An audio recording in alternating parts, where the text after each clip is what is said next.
단백질 폭탄으로 알려진 두부는 건강식으로 많이 드시는 대표적인 식재료입니다. 그런데 두부를 잘못 드시면 오히려 건강을 해칠 수 있다는 사실 알고 계신가요? 두부를 먹을 때 독이 되는 최악의 경우, 그리고 두부를 어떻게 먹어야 우리 몸에 보약이 될 수 있는지에 대해 알려드리겠습니다. 두부가 오히려 건강을 해치는 첫 번째는 바로 GMO 유전자 변이된 콩으로 만든 두부를 먹을 때입니다. 2018년 보도 자료를 보면 수입콩을 사용해 만든 두부 7종류 중에서 6종류가 GMO 성분이 검출되어 파문이 일었던 적이 있습니다. GMO는 원래 생산성을 향상시켜 식량 부족 문제를 해결하고 비타민, 미네랄 등의 영양소를 강화하거나 질병 저항성을 높여 건강에 도움을 주기 위해 유전자를 변이하여 재배하는 것입니다. 또 제초제나 살충제의 사용량을 줄일 수 있어서 환경오염도 줄일 수 있는 장점이 있습니다. 하지만 이렇게 재배된 것을 섭취했을 때 건강에 대한 안정성 문제와 생태계 파괴 등의 논란은 끊이지 않고 있습니다. 우리나라에서는 GMO 재배를 법으로 금지하고 있으며 많은 나라들이 GMO의 수입과 생산을 규제하고 있습니다. GMO 식품을 꾸준히 섭취할 경우 건강에 문제가 생길 수 있는데요. 2년 동안 실험지 200마리에게 GMO 옥수수를 먹인 실험 결과 20%의 쥐에서 종양이 발생했고 종양의 크기도 컸는데요. 종양의 크기가 탁구공만큼 크게 자란 쥐도 발견됐는데 쥐 전체 몸무게의 4분의 1에 해당되는 무게였다고 합니다. GMO 표기가 의무이기 때문에 GMO 표기가 없는 식품을 사 먹으면 되지만 문제는 식품을 몇 차례 가공 과정을 거쳐 GMO의 DNA나 단백질이 남아있지 않은 식품은 GMO 표기를 하지 않아도 된다는 규정이 있기 때문에 소비자로서는 불안할 수밖에 없는데요. 따라서 두부를 구매하실 때 원료가 수입산이 아닌 국내산 콩으로 만든 두부를 사 드시길 바랍니다. 우리나라는 GMO 재배 자체가 금지이기 때문에 국내에서 재배된 식품은 안심하고 드셔도 됩니다. 두부가 건강을 해치는 두 번째는 바로 유부를 드시는 것입니다. 유부는 두부를 기름에 튀겨서 만드는 건데요. 유부를 먹는 방법에는 대표적으로 유부초밥이 있지만 이외에도 다양한 요리의 재료로 사용됩니다. 유부의 고소한 맛과 부드러운 식감 때문에 다양하게 사용되지만 건강에 해로울 수 있으니까 주의하셔야 됩니다. 두부를 기름에 튀겨 만든 유부는 칼로리가 높아질 뿐만 아니라 트랜스 지방이 생성됩니다. 트랜스 지방은 혈관 내 콜레스테롤을 증가시키고 심혈관 질환의 위험을 증가시킵니다. 이로 인해 대사증후군과 뇌 기능에도 영향을 미쳐 인지력, 학습 능력을 감소시키는 부작용을 일으킬 수 있습니다. 유부를 아예 드시지 말라는 게 아니라 맛이 좋고 간단하게 식사 대용으로 드실 수 있는 유부만 맛이 좋고 간단하게 식사 대용으로 드실 수 있는 유부지만 과하게 드시지 않고 적절히 드시면 좋겠죠? 세 번째, 두부를 드실 때 주의할 점은 시금치와 함께 드시면 안 된다는 것입니다. 시금치는 철분이 풍부하게 함유되어 있어 빈혈 예방에 효과적으로 알려져 있습니다. 또한 비타민 A, 루테인, 제아잔틴 등의 영양소가 풍부하여 눈 건강 증진에 탁월한 효능이 있고 마그네슘, 비타민 K 등이 풍부해서 뼈 건강 증진에 효과적인 것으로 알려져 있습니다. 그러나 문제는 시금치에 함유된 옥살산입니다. 이 옥살산이 두부의 칼슘과 결합하여 수산칼슘이라는 성분이 만들어지는데 이 성분이 결정을 이루어 신장이나 요로에 쌓여 결석이 됩니다. 신장결석, 요로결석이 되어 극심한 통증을 유발할 수 있다는 것입니다. 시금치를 드실 때는 두부와 같이 칼슘이 많은 음식을 피하시고 별도로 섭취하시는 게 좋겠습니다. 네 번째, 두부를 드실 때 오히려 해가 되는 경우는 갑상선이 약하신 분들입니다. 두부에는 사포닌이라는 성분이 함유되어 있는데 사포닌을 많이 섭취하게 되면 요오드가 몸 밖으로 과도하게 배출될 수 있습니다.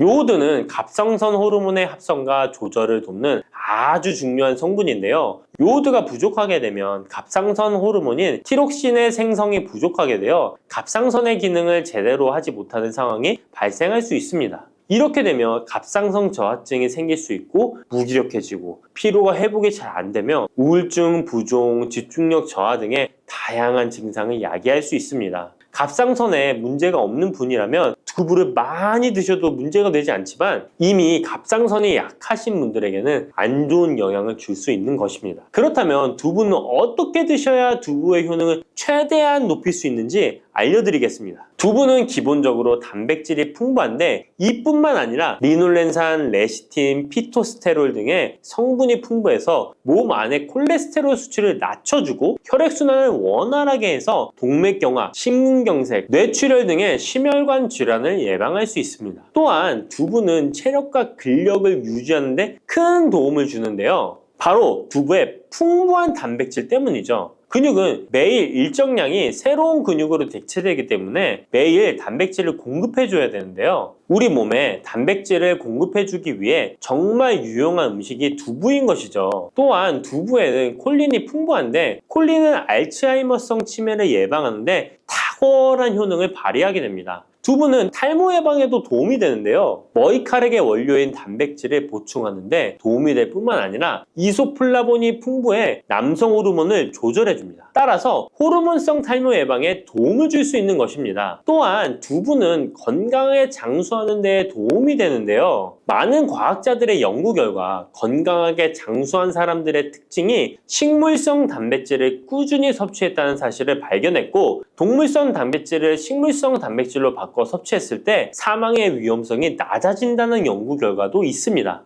이러한 효능이 극대화가 되려면 소화 흡수가 잘 되어야겠죠. 두부 중 소화 흡수가 가장 잘 되는 것이 바로 순두부입니다. 순두부는 일반 두부와 마찬가지로 비질을 분리한 콩물에 응고력이 약한 응고제를 넣어 만든 것인데요. 그렇기에 훨씬 부드럽고 소화 흡수가 잘 되는 형태가 되는 것입니다. 하지만 단점은 일반 두부보다 단백질, 섬유질 등의 영양 성분의 함량이 떨어지는데요. 이런 단점을 보완하기 위해 계란과 함께 드시면 좋은 대안이 될 수 있어요. 순두부찌개에 계란이 들어가 있는 것이 맛뿐만 아니라 영양적으로도 찰떡궁합인 것이죠. 순두부와는 식감이 완전히 다른 쫄깃한 두부면이 요즘 인기가 높아지고 있는데요. 밀가루를 대체할 수 있는 다이어트 식품으로 많이 알려지고 있습니다. 다양한 면 요리에 사용되는데 단순히 두부를 면 모양으로 만든 것이 아니라 일반 두부보다 단백질의 함량이 2배 정도 높아서 건강에 더욱 좋은 식품입니다. 두부에서 수분을 빼고 응축시켜 만들기 때문에 같은 무게당 영양 성분의 함량이 높아지는 것입니다. 두부는 양배추와 함께 드시면 좋은데요. 두부는 단백질이 풍부하지만 비타민C와 섬유질이 부족한데 양배추와 함께 드시면 모든 영양소를 골고루 섭취할 수 있게 되는 것입니다. 또 귀리를 넣은 잡곡밥과 함께 드시면 좋은데요. 귀리에 풍부하게 함유된 식이섬유와 베타글루칸과 두부의 단백질, 칼슘을 충분히 섭취할 수 있는 것입니다. 두부는 그리고 미역과 김, 다시마와 같은 해조류와 함께 드시면 좋은데요. 이런 해조류와 함께 드시게 되면 두부의 단백질을 흡수하는데 극대화가 되고 두부의 사포닌으로 인한 요오드 배출을 해조류의 풍부한 요오드 성분이 상쇄시켜 줄 수 있는 것입니다. 두부와 함께 먹으면 좋은 음식으로는 토마토가 있습니다. 토마토에는 라이코펜이라는 강력한 항산화 성분이 함유되어 있어서 세포의 노화를 방지하고 활성산소를 제거하여 혈관을 건강하게 보호하며 암을 예방하는 효능도 있습니다. 두부와 토마토 그리고 계란까지 함께 살짝 볶아 드신다면 풍부한 영양 성분을 섭취할 뿐만 아니라 암 예방과 체중 감량에도 좋고 피부 미용에도 탁월한 효능을 누릴 수 있습니다. 마늘이 몸에 좋다는 사실은 너무도 잘 알고 계시죠? 그런데 이것과 함께 먹으면 암과 치매에 걸린다니 깜짝 놀라셨나요? 아무리 몸에 좋은 마늘이지만 함께 먹으면 오히려 몸에 독이 되는 음식들도 있습니다. 그리고 마늘은 생마늘, 구운 마늘, 찐마늘, 절인 마늘, 흑마늘 등 먹는 방법이 다양하잖아요. 이렇게 먹는 방법에 따라서도 우리 몸에 주는 효능이 다르답니다. 여기서 잠깐! 마늘 껍질은 대부분 먹지 않고 버리시잖아요. 마늘 껍질 오늘부터 절대 버리지 마시기 바랍니다. 마늘 껍질을 왜 먹어야 하는지 그리고 어떻게 먹어야 하는지 알려드릴게요. 자, 그럼 마늘과 절대 함께 드시면 안 되는 음식과 마늘과 함께 드시면 좋은 음식, 그리고 마늘과 마늘 껍질의 효능까지 마늘에 대한 모든 것을 알려드릴게요. 마늘은 정말 우리나라 사람들이 좋아하는 식재료인데요. 한국농촌경제연구원이 발표한 자료에 의하면 우리나라 1인당 1년 동안 마늘 소비량이 7kg인데요. 놀라지 마세요.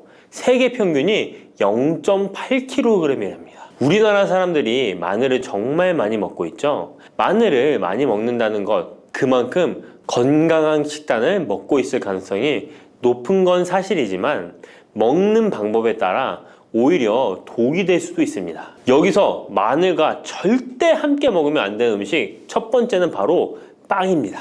마늘빵 아시죠? 마늘이 발라져 있어 달콤 쌉싸름한 마늘 맛도 나고 향긋한 향도 좋아 즐겨 먹게 되는데요. 마늘이 있어서 몸에도 좋은 빵이라고 착각하고 즐겨 드실 수 있는데요.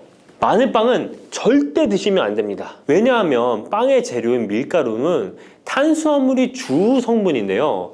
밀가루의 고탄수화물은 소화 과정에서 당으로 분해되고 혈당 지수를 급격히 올리게 되며 이때 인슐린의 분비가 과도하게 됩니다. 이런 현상이 반복되게 되면 체내의 인슐린 저항성이 높아지고 췌장을 망가뜨려 당뇨를 유발할 수 있는 것입니다. 그리고 이 당은 몸에 흡수되면서 지방으로 변하고 쉽게 살이 찌게 되어 비만을 야기할 수 있습니다. 밀가루 빵을 만들면 글루텐이라는 단백질이 생성되는데 이 글루텐은 소화불량, 복통, 변비 등 증상을 유발할 수 있습니다. 이뿐만 아니라 글루텐이 몸에 들어오면 장에서 에소루핀이라는 성분이 만들어지게 되는데 이 에소루핀은 중독성이 강해 밀가루 중독을 일으켜 빵 같은 밀가루를 과다 섭취하게 만든다는 것입니다. 마늘이 아무리 좋은 성분으로 항암작용, 항염증 작용을 한다고 해도 마늘빵으로 드신다면 아무 소용이 없는 것입니다. 그러면 마늘은 어떻게 먹어야 마늘의 효능을 극대화할 수 있을까요? 마늘은 생으로 드실 때도 물론 좋지만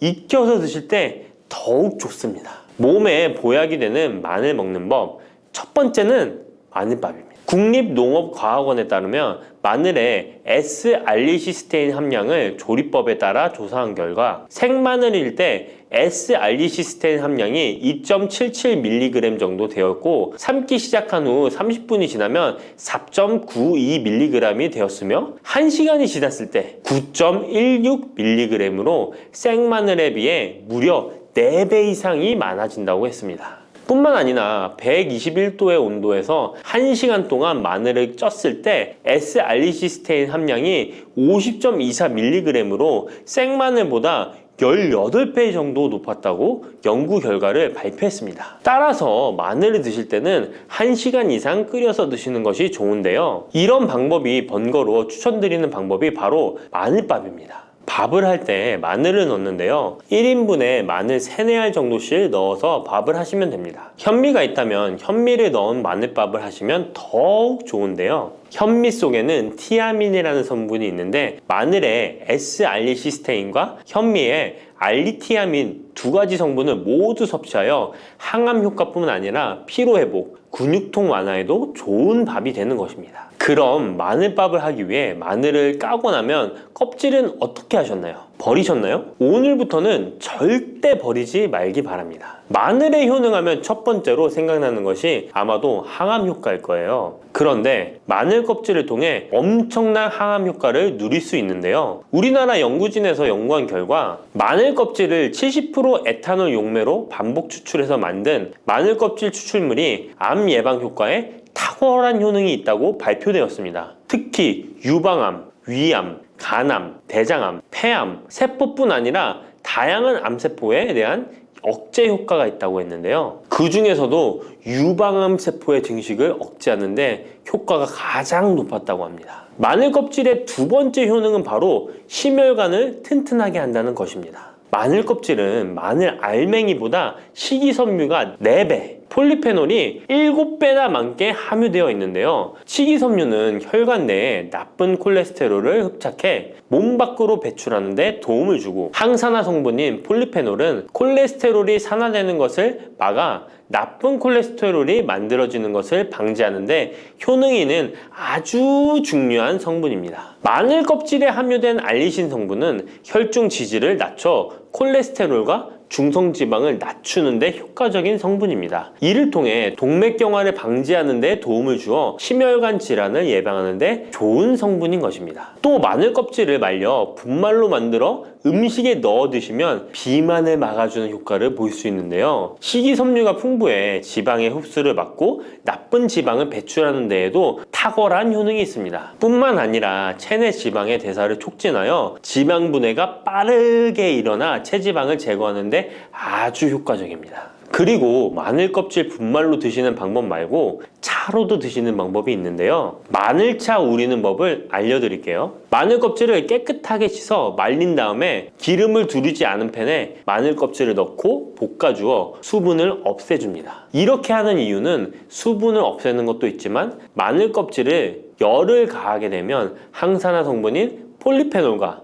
플라보노이드 성분이 증가하기 때문입니다. 이렇게 수분을 없앤 마늘 껍질을 냉동실에다 보관하셨다가 드실 때 끓는 물에 소주 반 컵을 넣고 물 1리터, 마늘 껍질 15g 정도 넣고 끓여주시면 됩니다. 이렇게 끓인 마늘 껍질차를 따뜻하게 드셔도 되고 냉장고에 넣어 시원하게 드셔도 괜찮습니다. 마늘이 몸에 좋다고 해서 꿀에 마늘을 재워 드시는 분 계시잖아요. 물론 꿀마늘이 몸에 좋은 분들도 계시지만 꿀과 마늘은 절대 함께 드시면 안 되는 음식입니다. 식품 비방이라는 문헌에 보면 꿀과 마늘은 함께 먹으면 안 된다라고 적혀 있는데요. 그 이유는 꿀과 마늘은 둘 다 열을 내는 뜨거운 음식이기 때문입니다. 꿀과 마늘을 함께 먹게 되면 체질이 맞지 않는 경우에는 부작용이 클 수 있기 때문입니다. 체질에 맞지 않는 분들이 이 꿀마늘을 드시게 되면 눈의 충혈이 잦아지고 노화가 빨라질 수 있습니다. 돋보기를 빨리 쓸 수 있게 된다는 거죠. 또한 두통이 생기며 피부에도 트러블이 생기는 부작용도 있으니 꼭 기억하시기 바랍니다. 당 섭취에 주의하셔야 하는 당뇨, 고지혈증을 갖고 계신 분들이나 암 환자분들은 절대로 꿀마늘을 드시면 안 됩니다. 그렇다면 마늘을 또 어떻게 드시는 것이 좋을까요? 바로 다양한 쌈채소와 함께 드시는 것을 추천드립니다. 마늘의 매운맛을 내는 알리신 성분이 혈관을 건강하게 하여 암을 예방하고 쌈채소를 통해 다양한 비타민과 무기질을 섭취하며 풍부한 항산화 물질도 섭취해 활성산소를 제거하고 혈관을 깨끗하게 해 노화를 방지하고 활력이 넘치는 건강한 몸이 될 수 있는 것이죠. 그런데 마늘을 반찬으로 만들어 드실 때 절대 드시면 안 되는 것이 있습니다. 그것은 바로 마늘장아찌입니다. 아니, 마늘장아찌가 왜? 라고 의문이 생기는 분들이 계시죠? 모든 마늘장아찌가 안 된다는 것이 아니라 설탕이 많이 들어간 마늘장아찌는 만들어 드시면 안 됩니다. 시중에 판매되는 마늘장아찌에는 설탕이 많이 들어가 있을 가능성이 높으니 절대 드시지 않기를 바랍니다. 몸에 좋은 마늘도 설탕과 함께 먹으면 오히려 독이 되는데요. 설탕이 많이 함유된 마늘장아찌를 드시게 되면 혈당이 급격하게 오르고 인슐린 저항성이 높아지며 혈액 속에 중성지방이 많아져 혈액을 끈적하게 만들게 됩니다. 또한 설탕을 많이 섭취하게 되면 뇌에서 기억력을 담당하는 해마의 크기를 줄어들게 해 기억력을 감퇴시키고 나아가 치매를 일으킬 수도 있습니다. 집에서 마늘장아찌를 담가 드실 때는 설탕을 넣지 말고 건강한 식재료만을 사용하시는 것이, 마늘을 건강하게 드실 수 있는 또 다른 방법은 흑마늘을 추천드립니다. 마늘에 열을 가하면 마늘색이 점점 짙어져 결국 까맣게 변하는 흑마늘이 되는데요. 그 이유는 마늘 속에 있는 당류와 단백질인 아미노산이 반응하여 갈색을 띠는 멜라노이딘 색소가 만들어지기 때문입니다. 이 반응을 마이야르 반응이라고 하죠. 고기를 구우면 빨간색의 고기가 점점 휘어지다 갈색으로 변하는 반응과 같은 원리인 것입니다. 이렇게 흑마늘을 만들게 되면 생마늘보다 S알리스테인 성분이 5배가 많아질 뿐만 아니라 새로운 항산화 물질들이 많이 만들어지게 됩니다. 항암 효과가 뛰어난 폴리페놀이 생마늘에 비해 4배 이상 많아지고 위액 분비를 촉진해 소화를 잘 되게 하는 효능도 있으니 잊지 마시고 흑마늘을 만들어 주시기 바랍니다. 마늘은 또 요리할 때 많이 사용하는 재료인데요. 마늘을 얇게 썰어 기름에 튀긴 마늘튀김을 절대 드시면 안 됩니다. 기름에 마늘을 튀기면 마늘 향도 좋고 마늘의 매운맛은 없어지고 단맛은 좋아져 남녀노소 좋아하는 식재료가 되는데요. 뜨거운 기름에 튀긴 마늘은 우리 몸에 좋은 항산화, 항암 물질들을 파괴하고 몸에 안 좋은 탄수화물만 남은 음식이 됩니다. 마늘을 튀길 때 사용하는 기름은 오메가6 지방산이 많은 식용유를 사용하게 되는데요. 이런 기름을 많이 먹게 되면 몸 안에 지방산 불균형이 일어나 염증 수치가 높아질 수 있습니다. 튀긴 마늘을 섭취하게 되면 당 독소 또한 높아져 결국 우리 몸에 인슐린 저항성이 높아지는 악영향을 주는 것이죠. 만약 기름에 튀긴 마늘을 드시고 싶다면 한 가지 방법이 있는데요. 그것은 올리브유를 사용하시고 불을 오래 가열하지 말고 살짝만 가열하여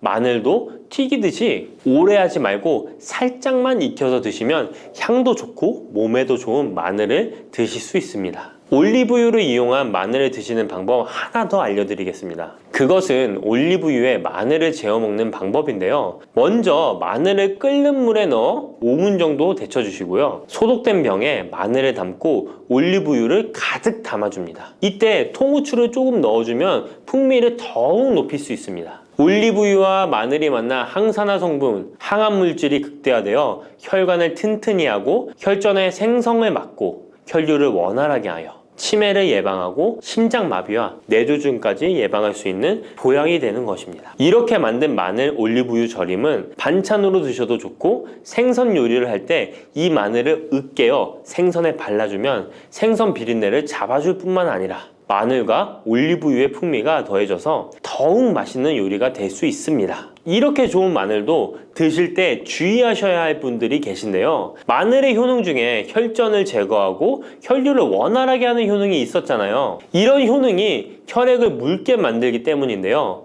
와파린, 아스피린 같은 혈전 용해제를 복용하시는 분들이 마늘을 많이 드시게 되면 상처가 났을 때 피가 잘 멈추지 않을 수 있으니 주의하시기 바랍니다. 평소 위염이나 위궤양이 있어서 위가 안 좋으신 분들은 마늘에 알리신 성분이 위 점막을 자극하여 증상이 악화될 수 있으니 주의하시기 바랍니다. 그리고 과민성 대장 증후군이 있는 분들도 마늘을 많이 드시게 되면 복통이 일어날 수 있으니 마늘은 조금만 드시길 바랍니다. 미역과 이것 함께 드시면 당뇨가 사라지고 치매가 예방됩니다. 평소 무심코한 이 행동 때문에 암과 치매에 걸릴 수 있습니다. 미역에는 풍부한 영양 성분이 있어 당뇨 예방, 골다공증, 심혈관 질환 예방, 암 예방 등 다양한 효능을 갖고 있기도 하죠. 그렇다면 미역은 어떻게 먹어야 암과 치매에 안 걸리고 우리 몸을 건강하게 만드는 보약이 될 수 있을까요? 미역국 끓일 때 고소한 들기름에 미역을 달달 볶아서 끓여 먹으면 정말 맛있잖아요. 그런데 절대로 미역을 볶을 때 들기름을 넣고 조리하시면 안 됩니다. 들기름은 오메가3 지방산과 혈관의 콜레스테롤을 제거하고 노폐물을 배출하여 혈관을 건강하게 해줍니다. 또한 동맥경화를 방지하여 심혈관 질환을 예방하고 뇌신경을 활발하게 하여 치매 예방에도 좋은 효능이 있습니다. 그런데 들기름은 다른 점이 낮아 열을 가하게 되면 산패가 되어 좋은 성분은 없어지고 1급 발암물질인 벤조피렌이 생성됩니다. 벤조피렌은 암을 발생시킬 뿐만 아니라 뇌 분비계의 장애를 일으키고 뇌 건강에 악영향을 주는 정말 위험한 물질입니다. 건강에 좋은 줄 알고 넣은 들기름 때문에 오히려 건강을 해치는 독을 먹는 상황이 되는 거죠. 들기름은 미역국을 다 끓인 다음에 마지막에 한 스푼 넣어 드시면 들기름의 효능과 고소한 맛을 온전히 누릴 수 있습니다. 미역과 함께 드시면 절대 안 되는 두 번째 음식은 바로 대파입니다. 다른 국이나 찌개를 끓일 때는 파를 꼭 넣는데 유독 미역국을 끓일 때는 왜 파를 넣지 않는 걸까요? 그 이유는 미역과 대파 둘 다 알긴산이라는 성분이 있는데 이 알긴산은 미끌거리는 식감이 있습니다. 함께 드시게 되면 식감이 나빠지는 이유도 있지만 식감보다도 더 중요한 이유가 있습니다. 대파에는 인과 유황 성분이 있는데요. 미역과 대파를 함께 드시게 되면 대파 안에 인과 유황 성분 때문에 미역에 함유된 칼슘의 흡수를 방해받게 됩니다. 미역에는 칼슘이 엄청나게 많이 들어있는데요. 미역에 함유된 칼슘의 함량은 100g당 960mg이고요. 우유에 함유된 칼슘의 함량은 100g당 105mg입니다. 우유보다 9배 정도나 더 많다는 것이죠. 성인 기준 하루 칼슘의 권장 섭취량이 600mg에서 700mg 정도인데요. 미역국을 한 그릇만 드셔도 충분히 섭취하실 수 있는 양입니다. 우유를 소화 못 시키는 분들이 칼슘을 섭취하기 위해서는 미역이 정말 좋은 식품이 되는 거죠. 이렇게 많은 칼슘은 우리 몸의 뼈를 튼튼하게 해주고 골다공증 예방에 도움을 주는데요. 이 골다공증 예방은 50대 이후의 여성분들에게는 정말 중요한 효능입니다. 골다공증으로 인해 골반뼈가 골절이 될 경우에 65세 이상은 30%가 1년 내에 사망하고 80세 이상은 50%가 2개월 내에 사망을 할 수 있다는 통계가 있습니다. 나이가 들어갈수록 미역을 충분히 섭취하시는 것을 추천드립니다. 이런 칼슘 보충제에 정말 중요한 미역을 대파와 함께 드신다면 칼슘 흡수가 제대로 되지 않는 것이죠. 미역에 미끌미끌한 성분이 알긴산이라고 했잖아요. 이 알긴산도 우리 몸에 정말 중요한 역할을 해줍니다. 바로 알긴산은 다른 물질을 흡착하는 성질이 있어 혈관 내에 나쁜 콜레스테롤을 흡착하여 배출을 도와줍니다. 이렇게 되면 동맥경화를 예방할 수 있고 혈액순환을 원활하게 하며 심혈관 질환을 예방하는 데 도움을 줄 수 있습니다.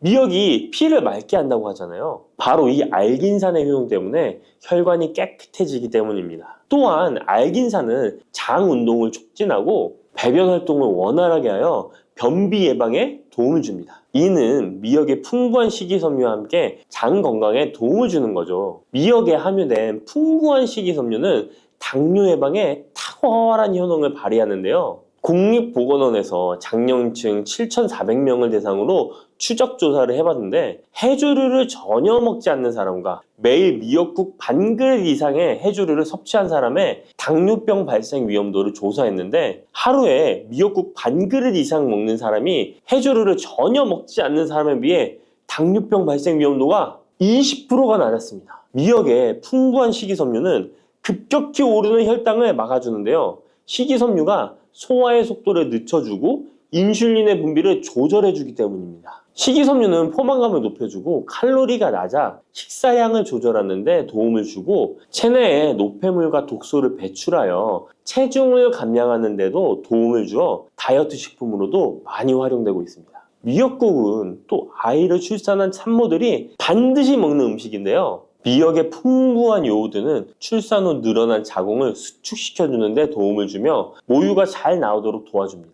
또한 요오드는 피를 멎게 하여 상처를 빨리 아물게 하는 역할도 해줍니다. 칼슘과 철분이 풍부하여 출산 후에 흥분된 신경을 안정시켜주고 혈액의 생성을 도와 산모의 빈혈 예방에 도움을 주게 됩니다. 또한 칼륨이 풍부한데요. 칼륨은 체내 나트륨을 배출해주는 역할을 해줘 산모의 부종을 완화시켜주는데 탁월하기도 합니다. 그리고 요오드는 산모에게 좋을 뿐만 아니라 신진대사를 촉진하여 몸에 에너지를 보충해주는 역할을 합니다. 요오드가 부족할 때 나타나는 증상들이 있는데요. 몸에 기력이 없다고 하죠. 힘이 없고 피로감이 높아지게 됩니다. 신진대사가 원활하지 않기 때문에 몸의 영양소를 소모하지 않게 되어 체중이 증가하게 되고요. 피부가 건조해져 거칠어지고 탈모도 일어날 수 있습니다. 나이 들면서 인지 능력이 떨어지는 것도 요오드 부족의 한 현상일 수도 있습니다. 요오드가 부족하면 우리 몸의 호르몬의 중추적인 역할을 하는 갑상선에 문제가 생기는데요. 바로 갑상선 저하증이 생길 수 있습니다. 이러한 문제들을 미역을 섭취함으로 예방할 수 있는 건데요. 요오드의 하루 권장 섭취량은 2.4mg입니다. 미역국 한 그릇에는 요오드가 약 1.1mg 정도 함유되어 있으니 미역국은 하루에 한두 그릇만 드시길 바랍니다. 요오드는 과하게 섭취하게 돼도 문제가 생기는데요. 요오드의 섭취량이 많아지면 갑상선염이나 다른 갑상선 질환도 유발할 수 있습니다. 특별히 갑상선이 약하신 분들은 미역을 섭취하는데 주의하셔야겠습니다. 갑상선은 우리 몸에서 가장 중요한 내분비 기관 중 하나인데요. 갑상선은 목 부분, 기관지 아래에 위치한 나비 모양의 내분비 기관인데요. 중요한 여러 기능을 하지만 그 중에서도 대사율을 조절하는 역할이 있습니다. 갑상선에 T3, T4 호르몬을 분비하여 우리 몸의 에너지 소비와 체온 조절을 하는데 중요한 역할을 하게 됩니다. 갑상선 호르몬은 신경 시스템의 정상적인 기능을 유지하는데 꼭 필요한데요. 호르몬이 제대로 분비되지 않아 수치가 너무 높거나 낮게 되면 우울, 불안 증세, 기억력 감퇴 등의 문제도 발생할 수가 있습니다. 이 갑상선 호르몬에 영향을 미치는 것 중에 요오드가 있는데요. 요오드가 부족하면 세계보건기구에서는 뇌세포가 손상되고 치매가 발생할 수 있다고 보고하고 있습니다.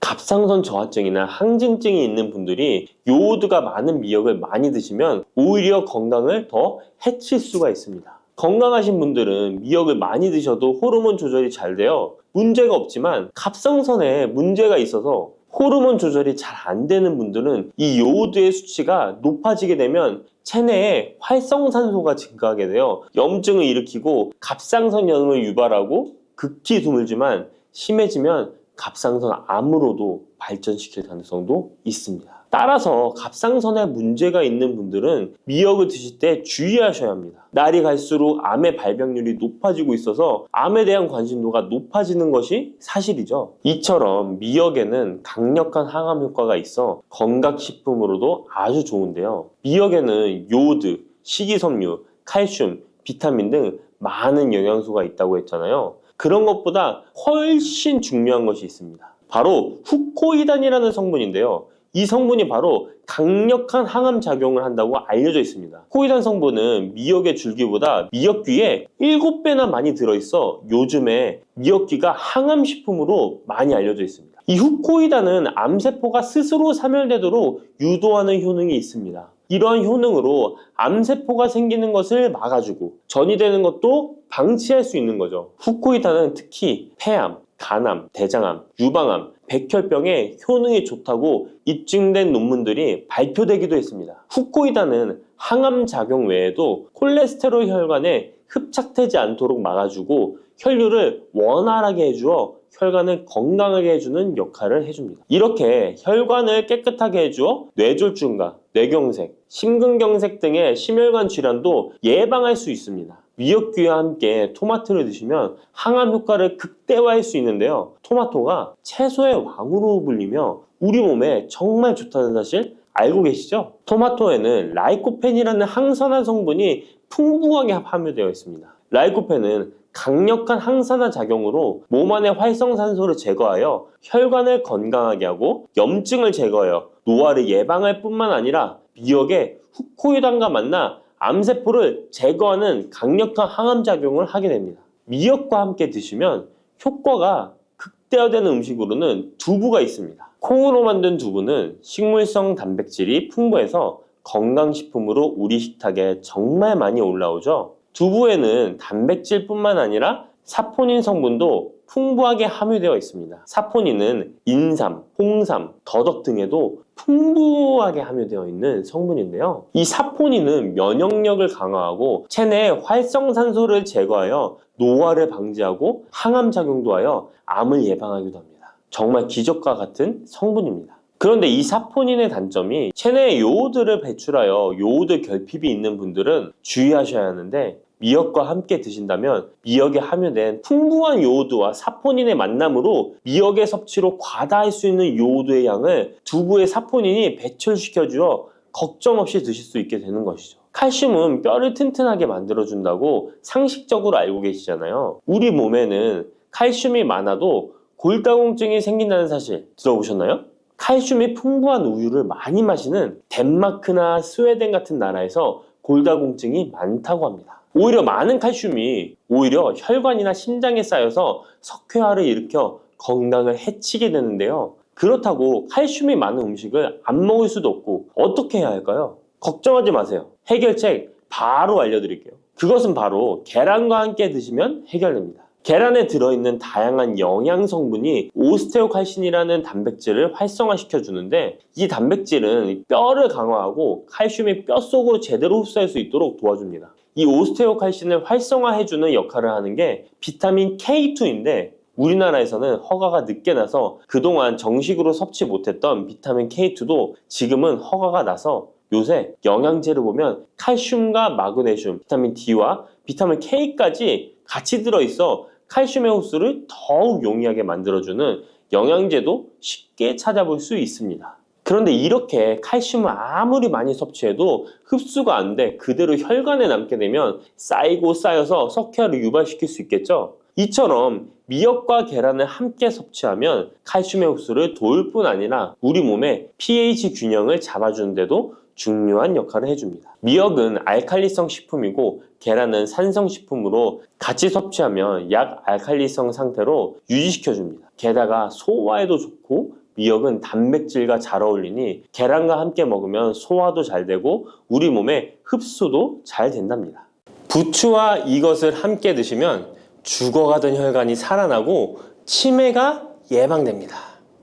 부추에는 항산화 성분과 각종 비타민, 칼슘, 칼륨 등의 미네랄 성분이 풍부하여 간 해독에 좋고 콜레스테롤을 낮추며 당뇨 예방과 조절에 도움이 되고 심혈관 질환을 예방하는 데에도 탁월한 효능이 있습니다. 부추가 건강에 도움이 된다는 사실은 많은 분들이 알고 계시지만 부추의 효능에 대해 자세히 알고 계신가요? 부추의 효능, 함께 먹으면 보약이 되는 음식과 부추를 드실 때 주의할 점, 그리고 부추의 특별한 조리법까지 모두 알려드릴게요. 같이 먹으면 좋은 음식 첫 번째는 두부입니다. 두부는 기본적으로 단백질이 풍부하며 리놀렌산, 레시틴, 피토스테롤 등의 성분이 풍부해서 몸 안에 콜레스테롤 수치를 낮춰주고 혈액순환을 원활하게 하여 동맥경화, 심근경색, 뇌출혈 등의 심혈관 질환을 예방할 수 있습니다. 그리고 두부는 체력과 근력을 유지하는데 큰 도움을 주는데요. 바로 두부의 풍부한 단백질 때문이죠. 근육은 매일 일정량이 새로운 근육으로 대체되기 때문에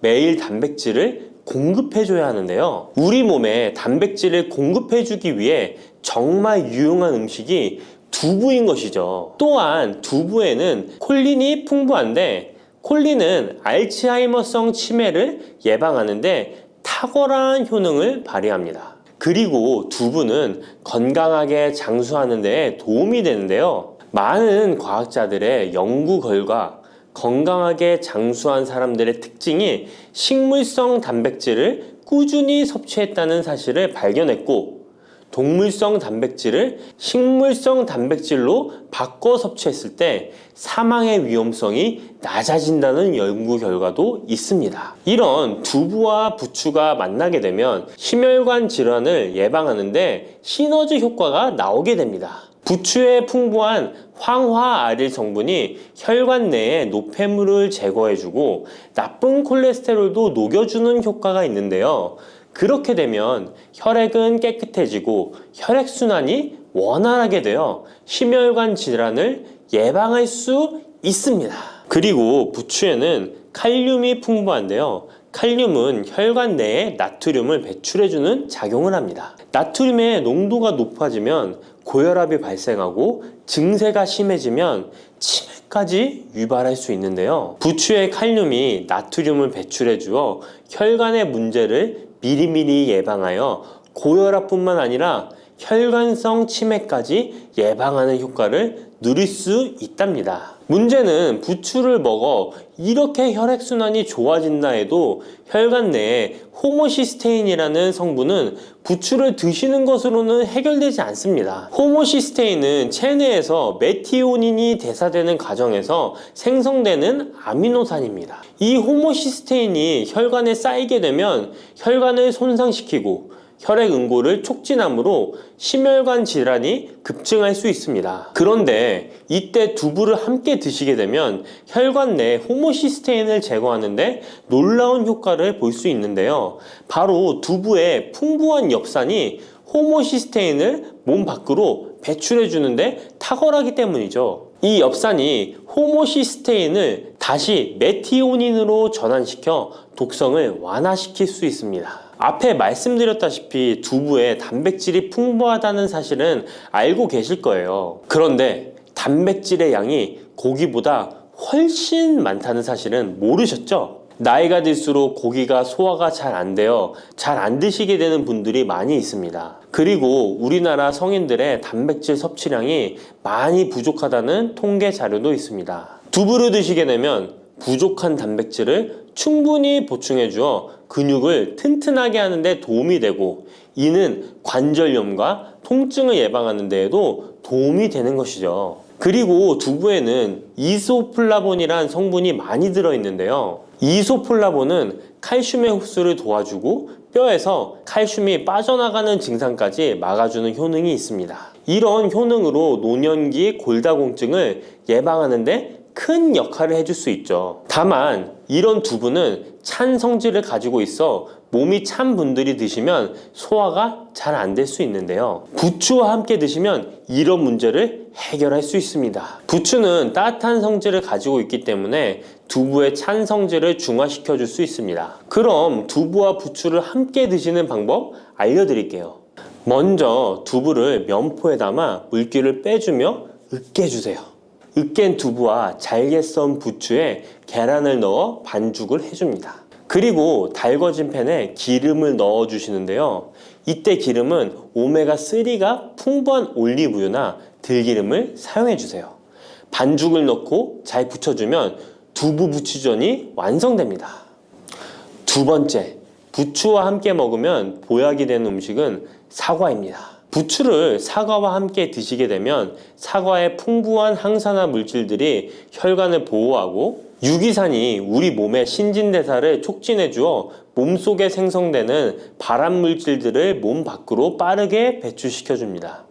부추의 효능 중 가장 중요한 것 중에 하나가 바로 이 항암 효과인데요. 부추에 있는 다양한 영양 성분과 식이섬유, 항산화 물질들 덕분이죠. 부추에는 비타민 A, 비타민 C와 같은 항산화 물질이 풍부합니다. 이 항산화 물질은 세포를 손상시키고 염증을 유발하며 노화를 촉진하는 활성산소를 제거하는 역할을 해주고 암세포의 활성을 억제하는 효능이 있습니다. 특히 비타민 A는 면역체계를 강화시켜주어 우리 몸이 암세포와 싸워 이길 수 있는 힘을 높여주는 역할을 해준답니다. 세포를 손상시키는 주범에는 프리라디칼이란 물질이 있는데요. 프리라디칼의 체내 농도가 높아지면 암세포의 발생이 급격하게 올라가게 됩니다. 이런 나쁜 물질을 부추의 비타민 C와 비타민 E가 제거해 주어 암을 예방하는 효과가 있다는 것이죠. 그리고 부추와 사과에는 수용성 식이섬유가 많이 들어있는데요. 이 식이섬유는 소화 기능을 건강하게 유지할 뿐만 아니라 특히 대장암 같은 소화계통의 암을 예방하는 데 큰 도움을 줍니다. 그리고 식이섬유가 풍부한 부추와 사과는 혈당 관리에 도움을 주어 당뇨를 예방하고 개선하는데 큰 역할을 하는데요. 식이섬유는 혈관 내에 콜레스테롤을 배출하는 데 도움을 주고 당 성분이 장에서 천천히 흡수되도록 해주어 혈당이 급격히 오르는 것을 방지해 줍니다. 이렇게 되면 췌장에서 인슐린이 분비되는데 충분한 시간을 벌어주어 췌장이 혹사되는 것도 예방해 주는 것이죠.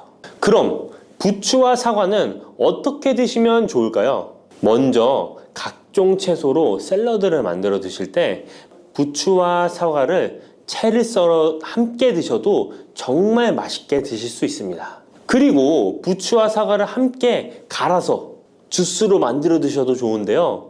만드는 방법도 아주 간단합니다. 먼저 잘 씻은 부추를 적당한 크기로 잘라주시고 사과도 가운데 씨를 빼고 적당하게 잘라줍니다. 믹서기에 넣고 물 1컵, 올리브 오일을 1스푼 넣어줍니다. 올리브 오일을 넣으면 부추의 영양 성분 흡수율을 몇 배나 올려줄 수 있습니다. 이렇게 넣고 갈아주기만 하면 부추 사과 주스 완성입니다. 세 번째, 부추와 함께 먹으면 보약이 되는 음식은 돼지고기입니다. 부추의 강력한 생명력은 지친 간을 되살리는데도 그 효능이 뛰어나 간에 쌓인 독소를 제거하는데도 효과적인데요. 부추에 함유된 베타카로틴과 클로로필 같은 간세포를 보호하고 간의 재생을 촉진해주는 역할을 해줍니다. 그리고 부추에 함유된 사포닌 성분은 지방간을 예방하고 간의 부담을 덜어주는데 많은 도움을 줄 수 있습니다. 또한 황화알릴이라는 성분이 풍부한데 이 성분은 간의 면역력을 강화해주고 간의 여러 질환을 예방해주는 효능이 있습니다. 여러분 혹시 글루타치온이라는 영양제 들어보셨나요? 부추에는 체내에서 이 글루타치온을 합성할 때 필요한 황화합물이 풍부하여 간의 해독작용을 높여줄 수 있습니다. 이때 돼지고기를 부추와 함께 드시면 우리 몸에 보약이 되는데요. 부추의 알리신 성분이 돼지고기의 비타민 B1의 흡수율을 높여줍니다. 또한 부추의 따뜻한 성질이 돼지고기의 찬 성질을 보완해 주어 소화가 잘 되도록 도와주고 위장 건강에 도움을 줄 수 있습니다. 그리고 영양학적으로도 서로 보완이 되어 균형 잡힌 식사가 될 뿐만 아니라 혈액순환 개선, 면역력 강화, 피로 해소, 에너지 증진, 항암 효과 등을 더 효과적으로 얻을 수 있습니다. 그렇다면 부추와 돼지고기는 어떻게 드시면 될까요? 돼지고기 수육을 부추와 함께 쌈을 싸서 드셔도 좋지만 반찬으로 만들어 먹을 수 있는 방법을 제가 알려드릴게요. 바로 돼지고기 부추볶음인데요. 먼저 부추를 적당한 크기로 잘라 준비해 주시고 돼지고기는 길쭉하고 얇게 썰어줍니다. 잘 달궈진 팬에 올리브유를 둘러주시고 부추와 돼지고기를 한 번에 넣고 볶아줍니다. 이때 대파와 다진 마늘을 넣어주시고 간장으로 간을 해주시면 됩니다. 다 볶아진 후에 들기름을 살짝 곁들여 주시면 고소함이 폭발할 뿐만 아니라 영양도 만점인 보약 반찬이 완성됩니다. 참고로 돼지고기 대신 오리고기를 사용해도 훌륭한 요리가 된답니다. 네 번째, 부추와 함께 먹으면 보약이 되는 음식은 브로콜리입니다. 브로콜리는 세계 10대 슈퍼푸드 중 하나로 선정될 만큼 건강에 좋은 채소입니다. 브로콜리에는 항산화 물질인 비타민 E, 베타카로틴, 비타민 C 등이 풍부하게 함유되어 있어 혈관 속의 활성산소를 제거하여 세포의 노화를 방지하는 효과가 있습니다. 그리고 설포라판이라는 항암 성분도 풍부하여 암세포의 성장을 억제하고 암 예방에 효과적인 놀라운 식물이죠. 또한 비타민 A가 풍부하여 눈 건강에도 아주 좋은 효능을 발휘합니다. 이 비타민 A는 부추에도 풍부하여 함께 드실 때 시너지 효과를 누릴 수 있게 되는데요. 비타민 A는 로놉신의 합성을 도와 야맹증을 예방해주고 눈의 점막을 만들어내는 효능이 있어 안구 건조증을 예방하고 눈시림 증상을 완화시켜줄 수 있습니다. 또한 비타민 C는 활성산소를 제거하여 안구세포를 보호해주고 눈의 혈관을 건강하게 유지시켜 주어 망막이 손상되는 것을 막아줍니다. 이런 효능으로 눈이 충혈되는 것과 통증을 완화시켜 줄 수 있습니다. 눈 질환 중에 황반변성은 노인의 실명 원인 1위로 매우 위험한 질병인데요.